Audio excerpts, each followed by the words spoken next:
শ্রমিক অসন্তোষে থমথমে অবস্থা বিরাজ করছে আশুলিয়া শিল্পাঞ্চলে। সেখানকার ৮৬টি পোশাক কারখানায় অনির্দিষ্টকালের বন্ধ এবং ১৩৩টিতে সাধারণ ছুটি ঘোষণা করা হয়েছে। পরিস্থিতি নিয়ন্ত্রণে সব পক্ষের সঙ্গে আলোচনা চলছে বলে জানান শিল্পাঞ্চলের পুলিশ সুপার মোহাম্মদ সারওয়ার আলম। আশুলিয়া থেকে ফিরে বিস্তারিত জানাচ্ছেন রেজা খান।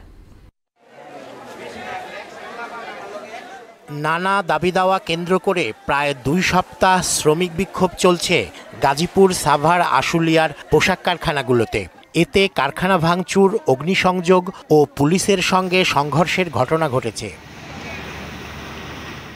পরিস্থিতি নিয়ন্ত্রণে আশুলিয়ার ৮৬ পোশাক কারখানা অনির্দিষ্টকাল এবং ১৩৩টিতে সাধারণ ছুটি ঘোষণা করা হয়েছে। অনির্দিষ্টকালের জন্য বন্ধ দিচ্ছে না, আপনার দিছে অনন্ত, হামিম, তাছাড়া সব কিছুই খোলা ছিল। এই ২ দিন ধরে ট্রাউজারও বন্ধ, আশেপাশে ফ্যাক্টরিগুলি বন্ধ। থমথমে অবস্থা বিরাজ করছে শিল্পাঞ্চলগুলোতে। বহিরাগত ও অন্য কারখানার শ্রমিকরা মিলে কারখানাগুলোতে তাণ্ডব চালিয়েছে বলে অভিযোগ করেন সংশ্লিষ্টরা।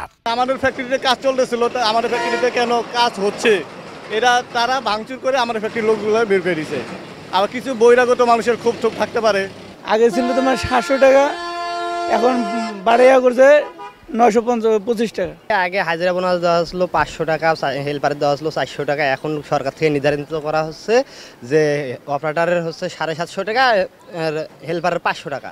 শ্রম আইনের ১৩-এর ১ ধারায় কারখানা বন্ধ করা হয়েছে উল্লেখ করে পরিস্থিতি উত্তরণে অংশীজনদের সঙ্গে আলোচনা চলছে বলে জানান শিল্পাঞ্চলের পুলিশ সুপার সারওয়ার আলম। মালিক শ্রমিকের যে দ্বন্দ্ব, যে অবিশ্বাস, আস্থাহীনতা, এগুলি দূর করার জন্য তাদেরকে বসাচ্ছি।